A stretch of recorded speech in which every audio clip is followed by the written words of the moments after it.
బ్రహ్మోస్ పాకిస్తాన్తో ఘర్షణ తీవ్రమవుతున్న పరిస్థితుల్లో భారతదేశం తీసుకున్న ఓ కీలక నిర్ణయం శత్రువు వెన్ను విరిచేలా చేసింది.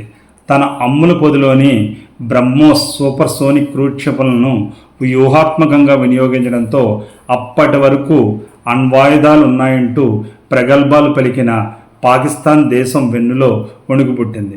మొత్తం పరిస్థితి అంతా మారిపోయింది. పాకిస్తాన్ వైమానిక స్థావరాలను ధ్వంసం చేయడానికి బ్రహ్మోస్ క్షిపణులను వినియోగించినట్లుగా భారతదేశ రక్షణ మంత్రి గౌరవనీయులు శ్రీ రాజ్నాథ్ సింగ్, ఉత్తరప్రదేశ్ ముఖ్యమంత్రి గౌరవనీయులు శ్రీ యోగి ఆదిత్యనాథ్ మాటల ద్వారా స్పష్టమైంది. యుద్ధ రంగంలో వీటిని ఉపయోగించడం ఇదే తొలిసారి. భారత్ నిమిషాల వ్యవధిలోనే పాక్కు చెందిన కీలక వైమానిక స్థావరాలను ధ్వంసం చేయడంతో ఆ దేశంలో గుబులు రేపింది. భారతదేశం అత్యాధునిక క్షిపణులు, గైడెడ్ మ్యూనిషన్, లాయిటరింగ్ మ్యూనిషన్ వాడినట్లుగా తెలుస్తుంది.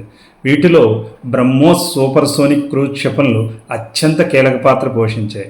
సుఖోయ్ 30 MKI యుద్ధ విమానాల ద్వారా ప్రయోగించిన బ్రహ్మోస్ క్షిపణులు పాకిస్తాన్ భూభాగం లోపల వరకు వెళ్ళి ఆ దేశానికి చెందిన పలు వైమానిక స్థావరాలను దెబ్బతీశాయని వివిధ వర్గాల నుంచి అందుతున్న సమాచారం తెలియజేస్తుంది.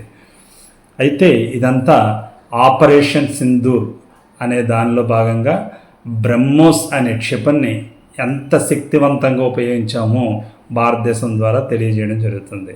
సో అటువంటి బ్రహ్మోస్ గురించి ఖచ్చితంగా మనం కొన్ని వివరాలు తెలుసుకోవాలి. బ్రహ్మోస్ క్షిపణి ప్రత్యేకతలు: దీని యొక్క వేగం 2.8 మ్యాక్ అంటే సెకనుకు 900 మీటర్లు ఉంటుంది. ఇది సూపర్ సోనిక్ శ్రేణికి చెందింది. ప్రయాణించే దూరం 300 నుంచి 800 కిలోమీటర్ల వరకు ప్రయాణించగలదు. ఖచ్చితత్వం ఏంటంటే నిర్దేశించిన లక్ష్యాన్ని ఛేదించడమే.